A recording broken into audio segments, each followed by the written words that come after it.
சேனல்ல ஒரு அருமையான ரெஸ்டாரண்ட் ஸ்டைல் பன்னீர் பட்டர் மசாலா தான் செய்ய போறோம். கிரீமியான டேஸ்டியான இந்த கிரேவியை வாங்க எப்படி செய்யலாம்னு பார்ப்போம். அதுக்கு ஒரு பேனை ஹீட் பண்ணி அதில் 4 டேபிள் ஸ்பூன் ஆயில் ஊற்றிக்கலாம். இதோடு 1 டேபிள் ஸ்பூன் பட்டரும் சேர்த்துக்கலாம். பட்டர் மெல்ட் ஆனதும் கிராம்பு, ஏலக்காய், ஒரு அன்னாசி பூ, ஒரு பிரியாணி இலை சேர்த்துக்கலாம். இது எல்லாம் நல்லா பொரிஞ்சதும் பொடியா நறுக்கிய 3 வெங்காயத்தை சேர்த்துக்கலாம். இந்த வெங்காயத்தோடு கொஞ்சமாக உப்பு சேர்த்து நல்லா கோல்டன் ப்ரௌன் கலரில் வரணும், அந்த அளவு வதக்கிக்கலாம்.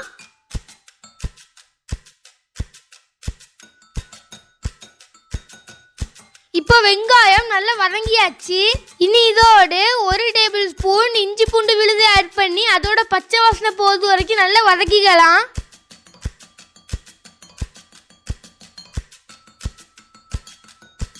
அடுத்தது இதில் 2 தக்காளி பழத்தை நல்லா அரைச்சி வச்சிருக்கோம், அதை சேர்த்துக்கலாம். இதோட பச்சை வாசனை போது வரைக்கும் நல்லா வதக்கிக்கலாம்.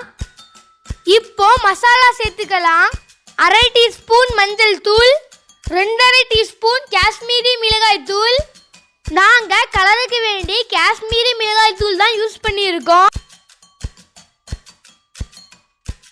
அடுத்தது 2/2 டீஸ்பூன் மல்லித்தூள்,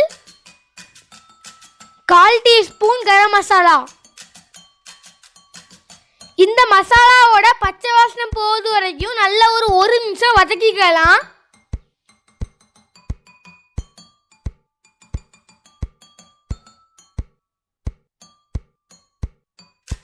இப்போ மசாலாவோட பச்சை வாசனையெல்லாம் போயாச்சு.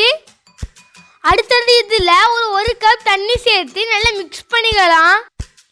இந்த கிரேவி நல்ல திக்கான கன்சிஸ்டன்சியில் தான் இருக்கணும். அதுக்கு நம்ம ஒரு பேஸ்ட் ஆட் பண்ணணும். இப்போ லைட்டாக கொதி வந்தாச்சு. இந்த பேஸ்ட்டில் என்னெல்லாம் இருக்குன்னா, ஒரு 20 முந்திரி பருப்பை ஊற வச்சு அதோடு ஒரு 3 டேபிள் ஸ்பூன் தேங்காயும் கொஞ்சமாக தண்ணி சேர்த்து நல்லா மை போல் அரைச்சி வச்சுருக்கோம். இந்த பேஸ்ட்டை தான் நாம் இதில் ஆட் பண்ணி நல்லா மிக்ஸ் பண்ணிக்கணும். இந்த பேஸ்ட் ஆட் பண்ணனால கிரேவி நல்லா திக்காயிரும். அதனால் மறுபடியும் 1 கப் தண்ணி சேர்த்துக்கலாம்.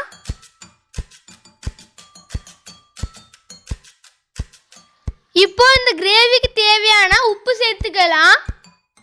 கூடவே ஒரு 1/2 டீஸ்பூன் கரம் மசாலாவும் ஆட் பண்ணிக்கலாம். நம்ம ஏற்கனவே முதல்ல 1/4 டீஸ்பூன் ஆட் பண்ணியிருக்கோம், அதனால் இப்போ 1/2 டீஸ்பூன் சேர்த்தா போதும். நம்ம சேர்த்த முந்திரி பருப்போட பச்சை வாசனை போது வரைக்கும் நல்லா கொதிக்க வைக்கணும். இப்போ பார்த்தீங்கன்னா அழகா ஆயில்லாம் பிரிஞ்சு வந்திருக்கு. இந்த டைமில் ஒரு 2 டீஸ்பூன் சர்க்கரை ஆட் பண்ணிக்கலாம். கூடவே 3 டேபிள் ஸ்பூன் ஃப்ரெஷ் க்ரீம், அப்புறமா 1 டேபிள் ஸ்பூன் பட்டரும் சேர்த்துக்கலாம். இப்போ எல்லாத்தையும் நல்லா மிக்ஸ் பண்ணி ஒரு 1 நிமிஷம் நல்லா கொதிக்க வச்சிடலாம். இப்போ கொதிச்சாச்சு. இதில் பன்னீர் கியூப்ஸை இப்போ ஆட் பண்ணிக்கலாம்.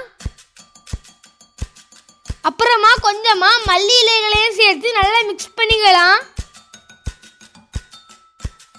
இந்த கிரேவி சப்பாத்தி, பாலாடை, கீ ரைஸ் இதுக்கெல்லாம் ஒரு பெஸ்ட் சைடிஷாக இருக்கும்.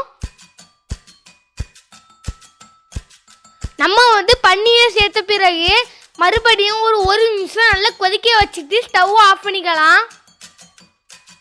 ஃபைனலாக இதில் கொஞ்சமாக கஸ்தூரி மேத்தி இலைகளை தூவிக்கலாம்.